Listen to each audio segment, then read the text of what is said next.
मां, कोई सत्ता प्राप्त कर ले या सिंहासन पर बैठ जाए तो इसका यह अर्थ नहीं है कि वो उसके योग्य भी है। सत्ता तो छल से भी प्राप्त की जा सकती है।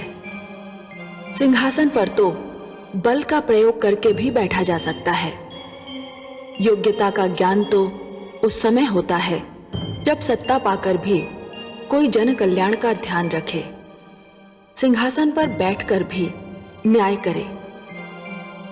इसमें संदेह नहीं कि देवराज इंद्र ने महारानी कयाधु का अपहरण करने का प्रयास करके एक अनुचित और अनैतिक कार्य किया था, परंतु स्वयं हिरण्यकशिपु भी अपने मन में एक ऐसी इच्छा पाल रहा था जो किसी भी तरह उचित नहीं थी। वो स्वयं को ईश्वर कहलाना चाहता था। मैं जानती हूं कि उसकी इच्छा पूरी नहीं हो सकती, परंतु उस समय तक कितना अनर्थ हो जाएगा, ये विचार मुझे विचलित किए हुए है।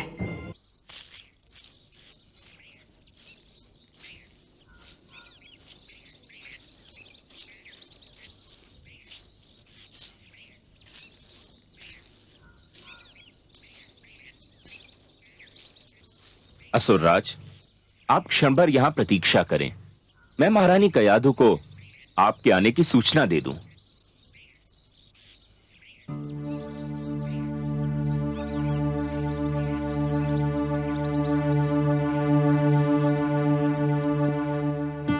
देवी कयाधु,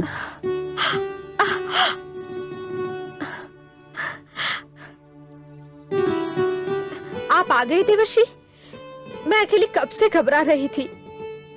देवी कयाधु, अब न तो आप अकेली रहेंगी और न ही आपको घबराहट होगी, क्योंकि मैं अपने साथ आपके अकेलेपन और घबराहट दूर करने की सामग्री लाया हूं। क्या? मैं आपके पति असुरराज हिरण्यकशिपु को अपने साथ लाया हूं। असुरराज,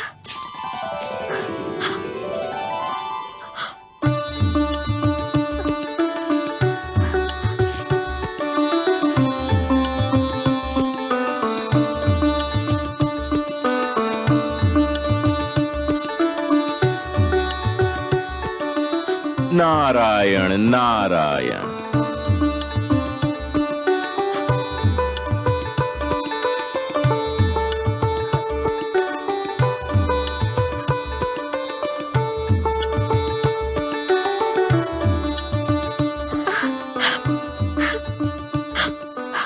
महारानी, कैसी हो? देवर्षि की कृपा से मैं बिल्कुल ठीक हूँ महाराज। उन्होंने मुझे देवराज से छुड़ाकर यहाँ आश्रय दिया और मेरी ऐसी देखभाल की जो राजभवन में भी संभव नहीं थी। महारानी, देवराज इंद्र को अपने किए का फल मिल चुका है, किंतु देवर्षि नारद के उपकार को चुकाना मेरे लिए कभी संभव नहीं होगा। उन्होंने आपको और मेरी होने वाली संतान को बचाकर मुझे जीवन भर अपना आभारी बना लिया है, किंतु अब आपको चिंता नहीं करनी चाहिए। चलिए राजभवन चलते हैं, हमारी संतान वहीं जन्म लेगी। महारानी। नहीं महाराज। क्यों? इस कुटिया में मुझे वह आनंद और स्नेह मिला है जो मुझे राजभवन में भी नहीं मिल सकता। यहाँ मैंने एक ऐसी सुरक्षा का अनुभव किया है जो मैंने अपने जीवन में कभी नहीं पाई। हे महाराज, मेरी इच्छा है कि मेरी संतान का जन्म यही हो।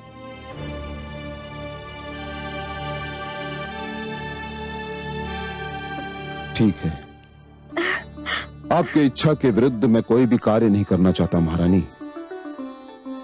गर्भवती स्त्री को जहां भी आनंद मिले, संतान का जन्म वहीं होना चाहिए।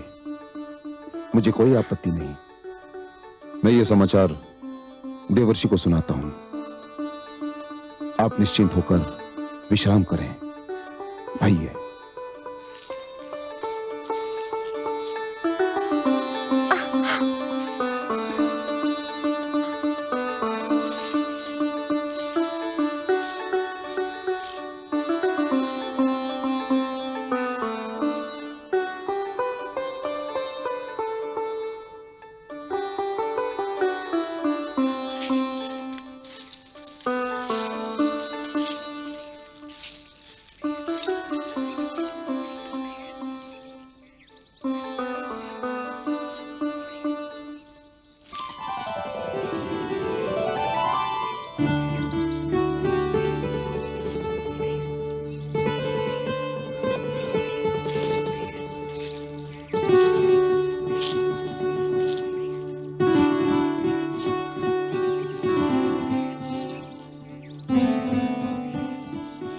मुझे विष्णु और उसके भक्तों से अपार घृणा है।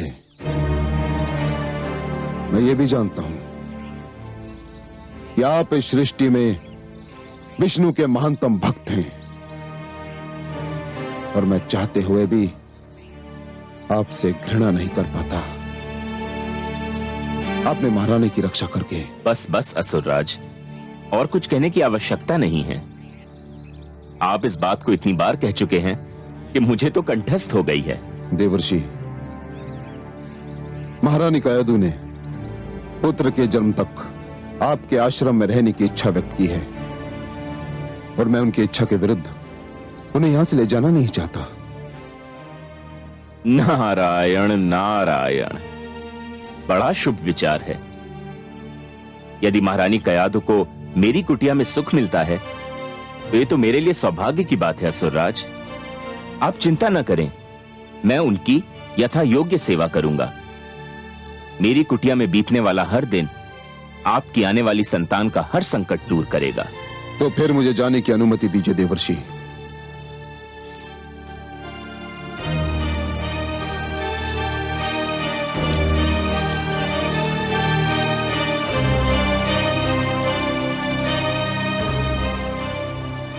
हे नारायण, आपकी लीला भी अनुपम है।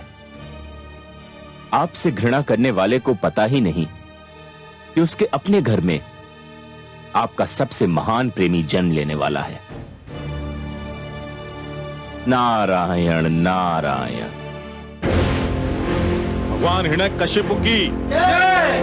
भगवान हिरण्यकशिपु की जय। भगवान हिरण्यकशिपु की जय। भगवान हिरण्यकशिपु की जय। भगवान हिरण्यकशिपु की जय। भगवान हिरण्यकशिपु की जय। भगवान हिरण्यकशिपु की जय। भगवान हिरण्यकशिपु की जय।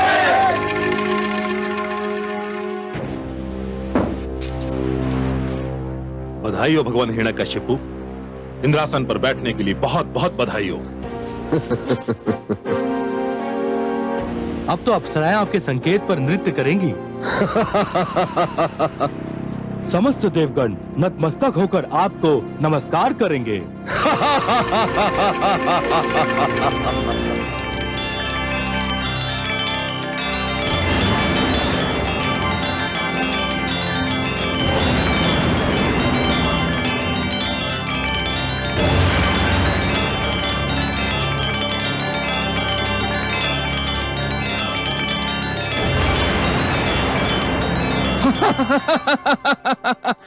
हाँ, मैं स्वरभानु हूं।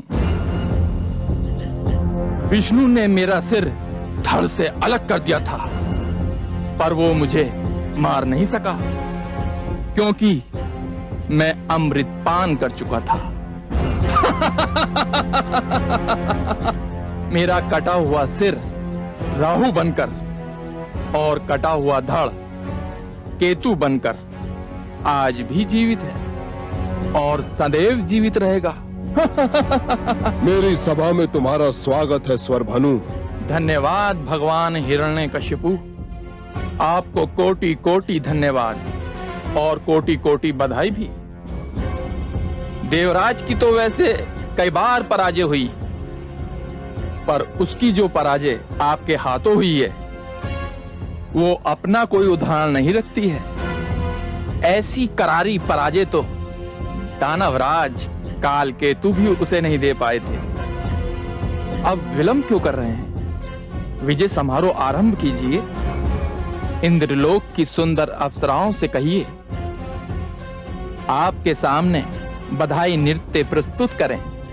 आज तो हर्ष का दिन है, उल्लास का दिन है। हाँ, अप्सराओं को सभागार में लाया जाए।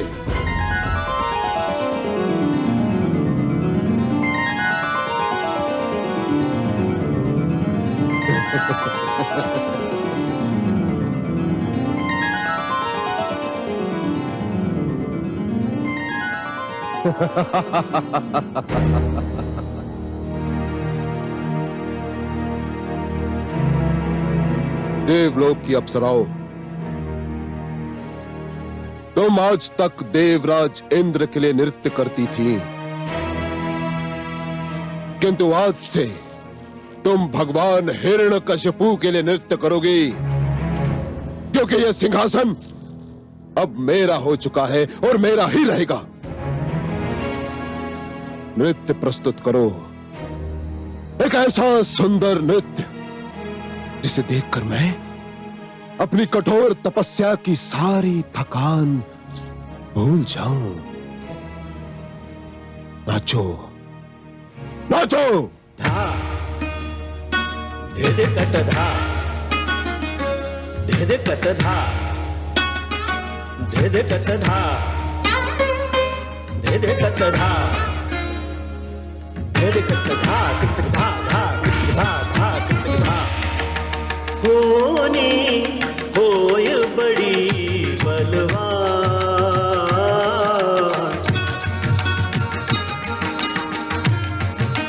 होनी होय बड़ी बलवान। एक वरदान मिला पापी को, एक वरदान मिला पापी को, बन बैठा भगवान। होनी होय बड़ी बलवान। दिग दिगता दिग दिगता दिग दिगता धा धा धा।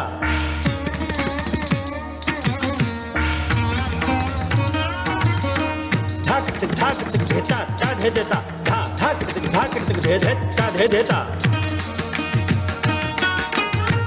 अहंकार के मधु में फूला, करे पाप का काम। तत थई तत आथई, तत थई तत आथई, तत थई तत आथई। तत निर्दोषों को कुचले मसले, ना जाने परिणाम। धाक झेट झेटता, दया धर्म का अर्थ न जाने, दया धर्म का अर्थ न जाने। ये ऐसा पाषाण, होनी होय बड़ी बलवान।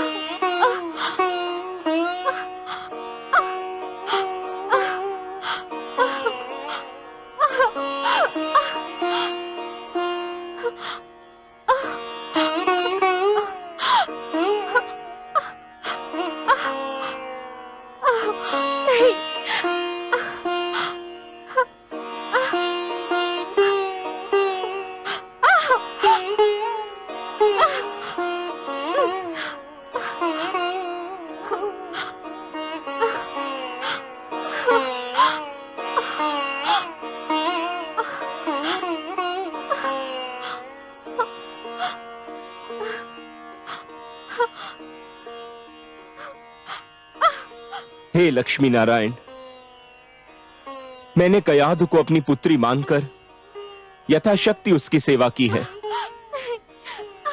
किंतु अब वह जिस अवस्था में है, उस अवस्था में कोई भी पुरुष, चाहे वह उसका पिता ही क्यों न हो, उसके पास नहीं रह सकता। हे सर्वेश्वर, मुझे आपकी सहायता चाहिए। अब केवल आप ही मेरी सहायता कर सकते हैं सर्वेश्वर।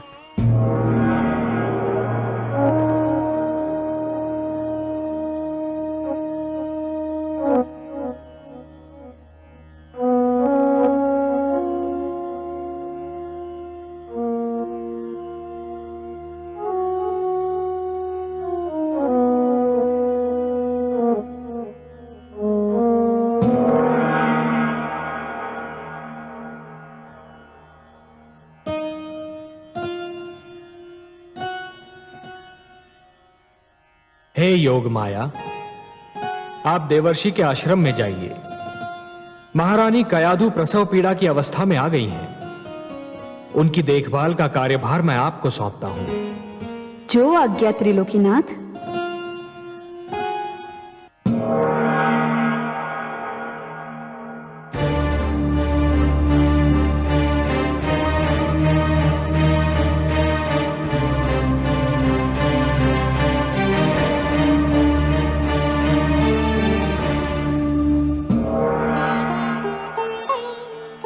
प्रणाम देवर्षि। धन्य है देवी कि आप आ गईं। मेरे तो हाथ पांव फूल गए थे। आप चिंता न करें देवर्षि, मैं सब संभाल लूंगी।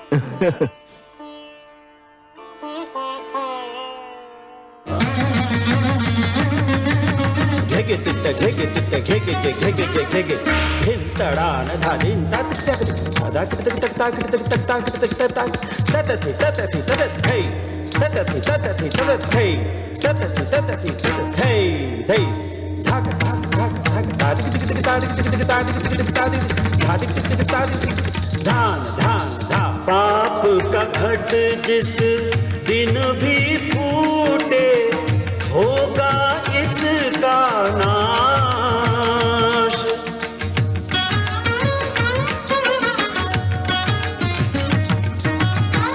लाख जतन कर ले कोई पर टले न यम का पाश। सानिध मपग गमनि पगमर निसा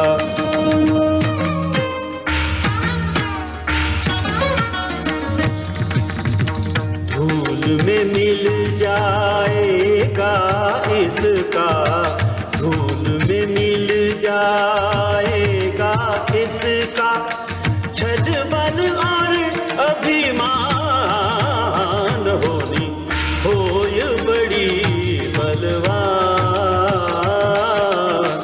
एक वरदान मिला पापी को, एक वरदान मिला पापी को, बन बैठा भगवान होनी होय बड़ी बलवान।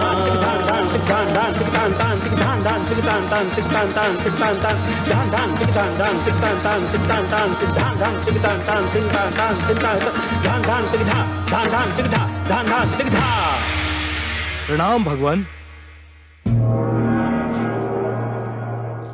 भगवान हिरण्यकशिपु की जय हो। तुमको हमारे आनंद में विघ्न डालने का साहस कैसे हुआ? कौन है ये मानव और कौन है ये स्त्री? भगवान, ये अपराधी हैं। तो इन दुष्टों का अपराध सुनाया जाए। भगवान, हमने चारों ओर आपका यह आदेश पहुंचा दिया था कि अब कोई विष्णु का नाम नहीं लेगा। तो क्या इन्होंने विष्णु का नाम लिया? नहीं भगवान, इन्होंने तो उससे भी बड़ा पाप किया है। इन दोनों ने तो अपने इस नवजात पुत्र का नाम ही विष्णु रख दिया है। अपराध, जघन्य अपराध। कड़ा दंड मिलेगा इन्हें इस अपराध का, कड़ा दंड। सोचते क्या है भगवान? दो टुकड़े कर दीजिए इस शिशु के। जन्म लेते ही विष्णु का नाम पाने का इससे कम दंड क्या हो सकता है? विष्णु पुत्र समाप्ति का इससे बढ़कर शुभारंभ और क्या हो सकता है? नहीं। तुम्हारा सुझाव हमें सुंदर लगा स्वर भानु। इसे ऐसा आतंक फैलेगा जिसे विष्णु के नाम लेवा सदा के लिए समाप्त हो जाएंगे। दो टुकड़े कर दो इस शिशु के शरीर के, दो टुकड़े कर दो। नहीं, असुर राज, आप मेरे टुकड़े कर दीजिए, लेकिन मेरे बच्चे को कुछ मत कीजिए। मेरे बच्चे को कुछ मत कीजिए।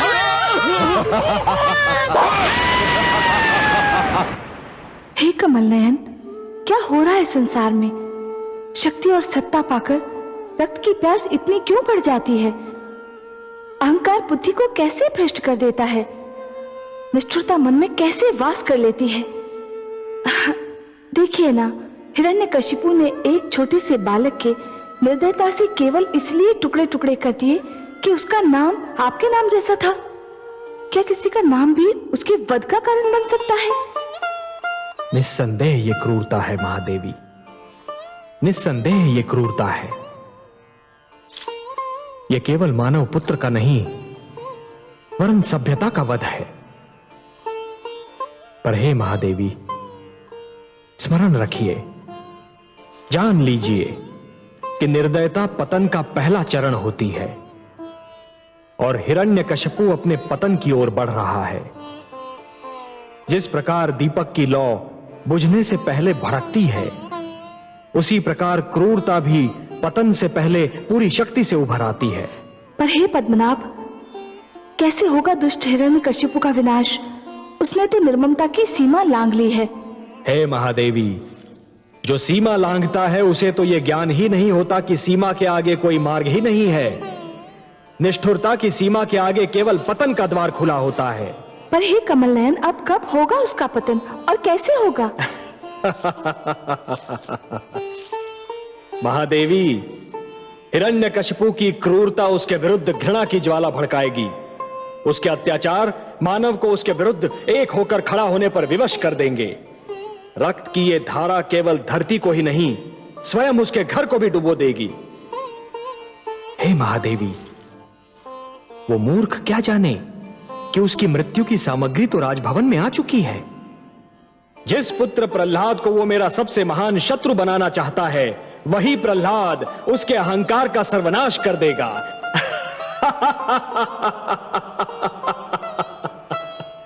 जिस प्रकार समुद्र को यह ज्ञान नहीं होता महादेवी कि उसकी गहराइयों में ज्वार पल रहा है, उसी प्रकार हिरण्यकशिपु को भी यह ज्ञान नहीं है कि उसके ईश्वरत्व को ललकारने वाला स्वयं उसके राजभवन में जन्म ले चुका है।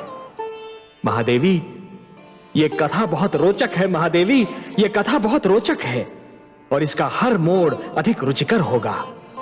पर आप चिंता न कीजिए देवी, जब अत्याचार अपनी सीमा से आगे बढ़ जाता है तो निस्संदेह उसका अंत भी हो जाता है। बधाई हो महाराज। देव ऋषि नारद ने समाचार भेजा है कि महारानी कयादु ने एक अत्यंत सुंदर पुत्र को जन्म दिया है। बधाई हो भगवान हिरण्यकशिपु, बधाई हो। शुभ समाचार है ये, शुभ समाचार। ये तो बहुत ही शुभ शकुन है भगवान। अभी अभी विष्णु नाम के बालक का वध हुआ और अभी अभी ये सूचना मिली है कि आपके पुत्र ने जन्म लिया है। तुम सत्य कहते हो स्वर भानु, शुभ शकुन है ये, शुभ शकुन।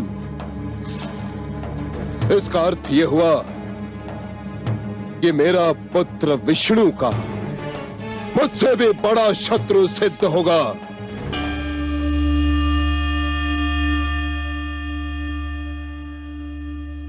हे कमल नयन, अंधेरी रात्रि को उजाले का संदेश देने वाली सूर्य किरण सी आपकी मुस्कान, ये पतझड़ के अंत और वसंत ऋतु के आगमन की घोषणा करने वाले सुगंधित समीर की भांति आपकी मधुर मुस्कान खुला संकेत कर रही है कि सृष्टि में अवश्य कोई ऐसी घटना घटी है जिसने आपके मन को प्रसन्न कर दिया है। अहो महादेवी, अहो, हमारा कोई ऐसा संकेत नहीं जिसका भेद आप जान न पाए।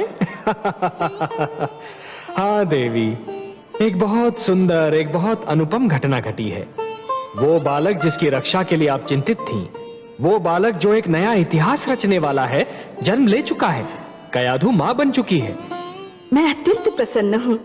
मेरी कामना है कि कयाधु का ये पुत्र अत्यंत भाग्यशाली हो। वो भाग्यशाली होगा महादेवी, अत्यंत भाग्यशाली होगा। जिस प्रकार ध्रुव अपने दृढ़ निश्चय का इतिहास रच गया, उसी प्रकार ये बालक भी अपने दृढ़ विश्वास का इतिहास रचेगा। जिसे जन्म लेते ही देवर्षि नारद जैसे महान मार्गदर्शक की गोद मिल जाए, उसने तो नेत्र खोलते ही अपना मार्ग भी देख लिया और अपना लक्ष्य भी। हे त्रिलोकीनाथ, मुझे इस बालक के जन्म का हर्ष है, परंतु थोड़ी घबराहट भी हो रही है। घबराहट?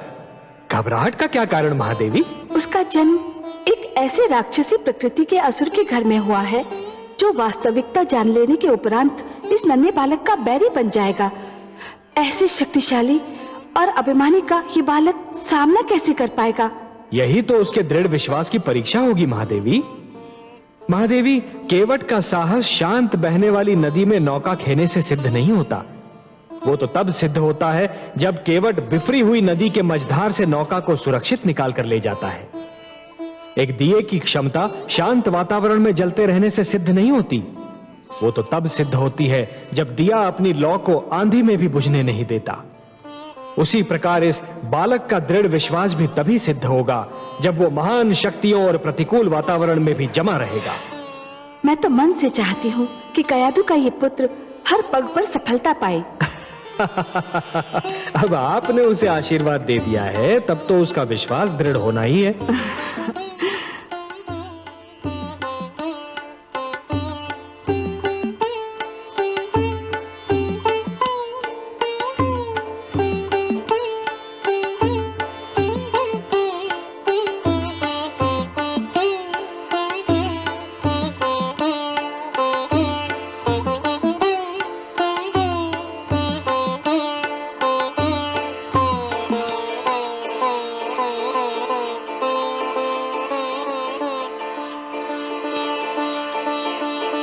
आयुष्मान भवः पुत्र।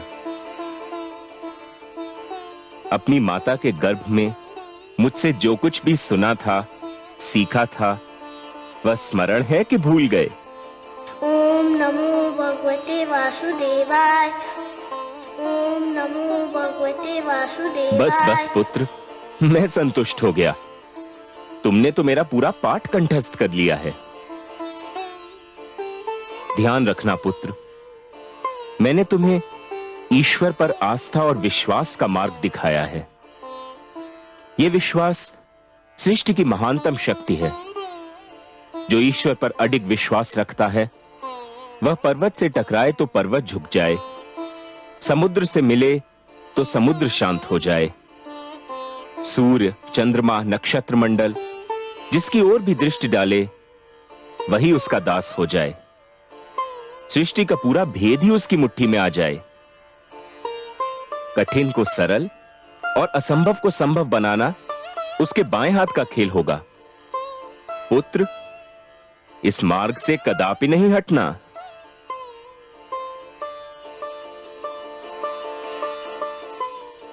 लीजिए देवी, इसे इसकी माता के पास पहुंचा दीजिए।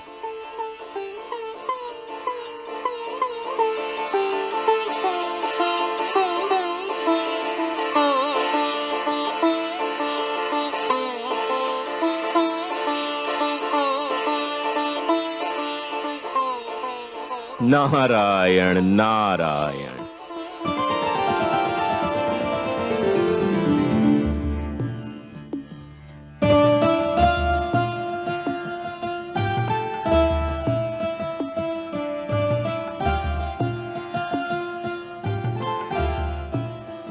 देवर्षि, मेरा कार्य पूरा हो गया। मुझे विष्णु लोक लौटने की अनुमति दीजिए। मैं आपका बहुत आभारी हूं देवी कि आप आ गईं। आपने ऐसे समय पर मेरी सहायता की जब मेरी बुद्धि भी काम नहीं कर रही थी। आपको कोटि कोटि धन्यवाद।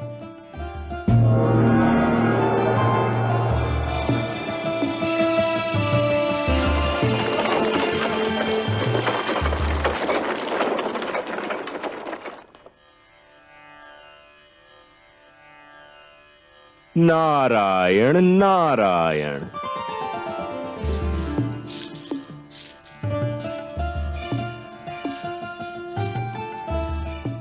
प्रणाम देवर्षि। जब से मैंने सुना है कि मेरे पुत्र का जन्म हुआ है, मैं उसे देखने के लिए व्याकुल हूं।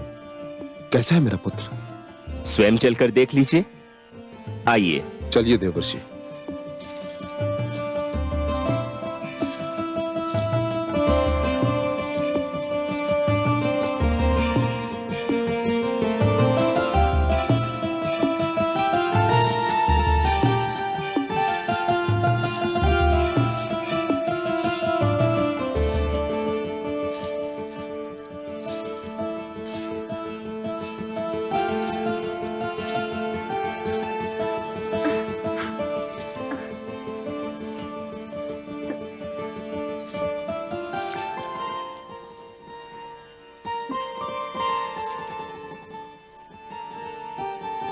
कितना सुंदर है मेरा पुत्र, कितना प्रतिभावान लगता है। देवर्षि, इसके माथे से तो तेज की किरणें फूट रही हैं। कितनी मीठी है इसकी मुस्कान।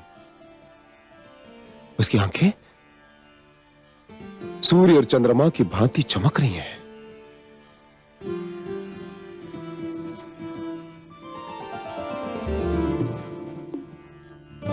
धन्यवाद महारानी। असुर वंश को इतना तेजस्वी पुत्र देने के लिए आपको कोटि कोटि धन्यवाद।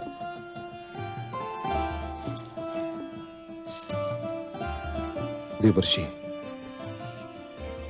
आज यदि मेरा पुत्र सुरक्षित है तो केवल आपकी कृपा के कारण। असुरराज, मेरी कृपा आपको इसलिए लग रही है क्योंकि मैंने जो कुछ भी किया वो आपने देख लिया। आपके पुत्र पर तो धरती और आकाश से न जाने किस किस ने कृपा की है। आपने तो देख ही लिया कि इसके मुख पर कितना तेज है। देवर्षि, तीनों लोक में आपसे बड़ा ज्योतिष विद्या का ज्ञाता कोई नहीं। मेरी विनती है कि मेरे पुत्र का नामकरण आप ही करें। नारायण नारायण। असुरराज, आप पुत्र पाकर प्रसन्न हुए ना?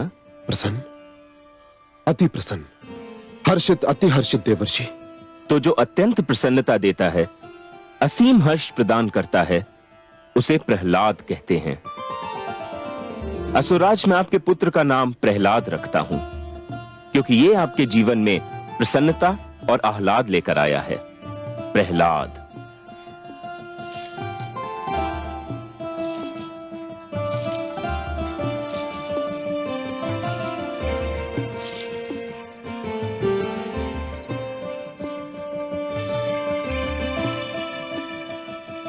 देवर्षि, बहुत सुंदर नाम सोचा है आपने, प्रहलाद, पुत्र प्रहलाद।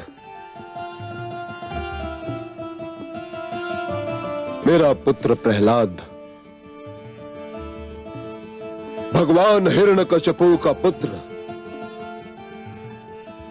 प्रहलाद। देवर्षि, मुझे लगता है कि मेरा पुत्र महानता में मुझसे भी आगे निकल जाएगा। हे असुरराज, मेरी ज्योतिष विद्या कहती है कि पहली बार आपके मुख से सत्य वचन निकला है। देवर्षि, मुझ में इतना साहस नहीं कि मैं आपसे कहूं कि आप मुझसे कुछ मांगें, किंतु यदि कोई इच्छा हो तो अवश्य व्यक्त कीजिए।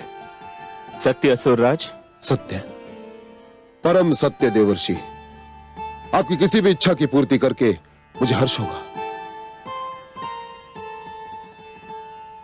मुझ जैसे सन्यासी की न तो कोई इच्छा होती है और न आवश्यकता, किंतु असुरराज, पुत्री कयाधु इतने दिनों तक मेरी इस कुटिया में रही कि पहली बार मुझे पुत्री मोह का अनुभव हुआ, और फिर आपके पुत्र प्रहलाद ने जन्म लेकर मेरी इस कुटिया को अपनी मधुर किलकारियों से भर दिया। मेरी ये इच्छा है असुरराज कि ये दोनों कुछ और दिन मेरी ही कुटिया में रहें। आपने तो मेरे मन की बात कह दी देवर्षि। मेरी भी इच्छा थी कि मैं और मेरा पुत्र आप ही के साथ रहें। मुझे तो देवर्षि की कुटिया स्वर्ग के समान लगती है। देवर्षि, मैं आपकी इच्छा की पूर्ति के लिए वचनबद्ध हूं। अपने पुत्र से दूर रहना मेरे लिए संभव नहीं, किंतु आपके उपकारों के आगे मैं नतमस्तक हूं। मैं पुत्र प्रहलाद और महारानी को यही छोड़ जाऊंगा, और आपको मुझे एक वचन देना होगा। कहिए असुरराज, क्या चाहते हैं आप? देवर्षि, मुझे विष्णु से घृणा है, अपार घृणा, और आप विष्णु भक्ति के लिए विख्यात हैं। मुझे वचन दीजिए कि आप मेरे पुत्र के सम्मुख विष्णु का नाम कभी नहीं लेंगे देवर्षि, कभी नहीं। मुझे वचन दीजिए। असुरराज, पुत्र कयाधु और दौहित्र प्रहलाद के लिए मैं कुछ भी त्याग कर सकता हूं। मैं आपको वचन देता हूं कि मैं सब कुछ कहूंगा, किंतु आपके पुत्र के सम्मुख विष्णु शब्द का उच्चारण नहीं करूंगा। सुंदर, अति सुंदर देवर्षि।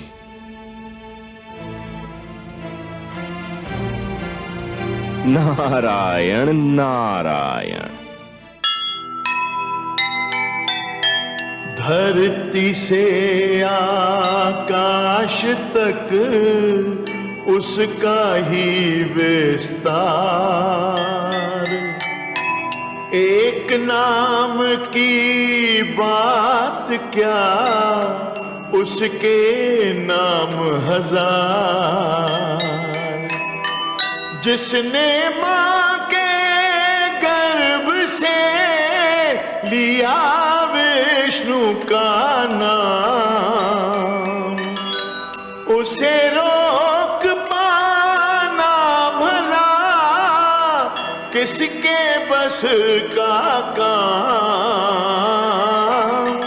किसके बस का काम।